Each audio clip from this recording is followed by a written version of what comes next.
Hello বন্ধুরা, দেখো চলে এসেছি রান্নাঘরে। আর রান্নাঘরে এসে সবজি কাটতে বসে গেছি। আর তোমরা দেখতে পাচ্ছ এটা শসা কাটছি, আর শসা দিয়ে ডাল দিয়ে হবে রান্না আজকে। ঠিক আছে, তোমরা দেখতে থাকো বন্ধুরা। শসাটা প্রথমে ভালো করে ছুলিয়ে নিয়েছি, তারপর দেখো মিডলে কেটে নেব এইভাবে করে। তোমাদেরকে দেখিয়েছি, এই দেখো এভাবে করে কেটে নিয়েছি। শসা দিয়ে ডাল দিয়ে খাওয়ার অনেকটা ইচ্ছে আছে, দেখা যাক কেমন হয় খেতে। আশা করি ভালোই লাগবে, আরও খেয়েছি আমি অনেক দিন, তারপরও আবার তোমাদের কাছে শেয়ার করছি এবার রান্নাটা। ঠিক আছে বন্ধুরা, শসাগুলো দেখো, সবটা শসা আমি কেটে নিয়েছি, ছোট ছোট করে কাটা হয়ে গেছে।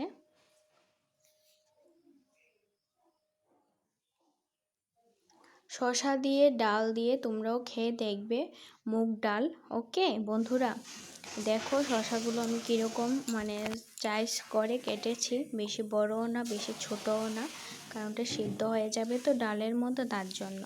তারপর এদিকে দেখো ভাত বসিয়ে দিয়েছি একটা হাঁড়ির মধ্যে।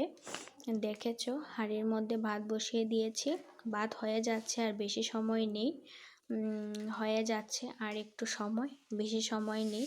আর এখানে দেখো কুকারে ডাল মুগ ডাল আমি সিটি দিয়ে দেব, সিদ্ধ করে নেব। ঠিক আছে বন্ধুরা, তারপর দেখো ডাল সেদ্ধ হয়ে গেছে, কুকারের মধ্যে দিয়েছিলাম, সেদ্ধ হয়ে গেছে, ভালো করে হয়েছে, ডালটা বেশ খুব ভালো আছে।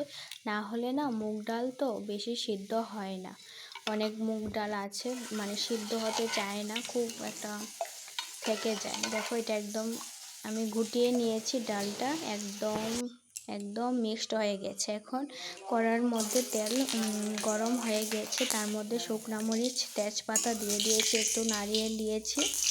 নাড়িয়ে দেওয়ার পর এখানে দেখো কালি জিরা দিয়ে দেব। কালি জিরা দিয়ে তোমরাও খেয়ে দেখো, কালি জিরা দিয়ে দিয়েছি। তারপর এখন দেখো শসাগুলো দিয়ে দিয়েছি, শসাগুলো দিয়ে এখন একটু নাড়িয়ে নেব। একটু নাড়িয়ে নিয়ে তারপর দেখো একটু ভাজা ভাজা করে নেব শসাগুলো, না হলে তো ভালো লাগবে না, তার জন্য শসাগুলো একটু ভাজা ভাজা করে নিয়েছি। এখন ডালগুলো দিয়ে দিয়েছি, ডাল গুটিয়ে রেখেছিলাম, ডাল দিয়ে দিয়েছি। ঠিক আছে দেখো, তারপর হলুদ লবণ, তারপর একটু জিরে একটু ধনে দিয়ে দেবে, ধনের গুঁড়ো, আর কাঁচা লঙ্কা তো দেওয়া ছিলই ডালের মধ্যে।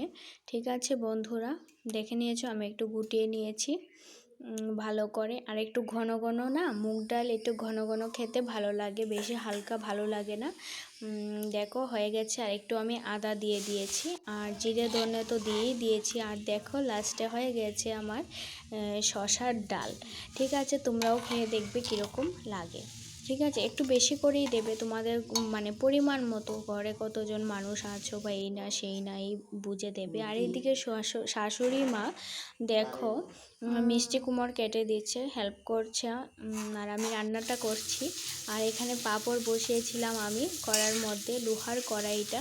ঠিক আছে, আর লোহার কড়াইয়ের মধ্যে রান্না করে খেতে খুব ভালো হয়, কারণ এটার মধ্যে কি লৌহ পদার্থ কি একটা আছে, আয়রন না কি একটা আছে, লোহার কড়াইতে খেতে খুব ভালো, তাই আমিও লোহার কড়াইয়ের মধ্যে করে নিচ্ছি এটা। আর পাঁপড়গুলো ভেজে নিচ্ছি, দেখো একটা ডিবির মধ্যে আমি ঢুকিয়ে রেখেছি, পাঁপড়গুলো ভেজে খাওয়ার সময় সিম্পল ব্যাপার, নিয়েই খেয়ে নেব।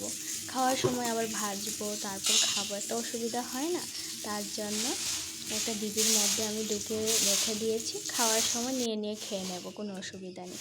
আর শাশুড়ি মা কেটে দিয়েছিল মিষ্টি কুমড়, তো ওগুলো আমি ধুয়ে নিচ্ছি ভালো করে, ধুয়ে এবার রান্না হবে এগুলো দিয়ে একটা কৌড়ার মতো করা হবে, মিষ্টি কুমড় দিয়ে শুকনো করে একটা কৌড়ার মতো করা হবে।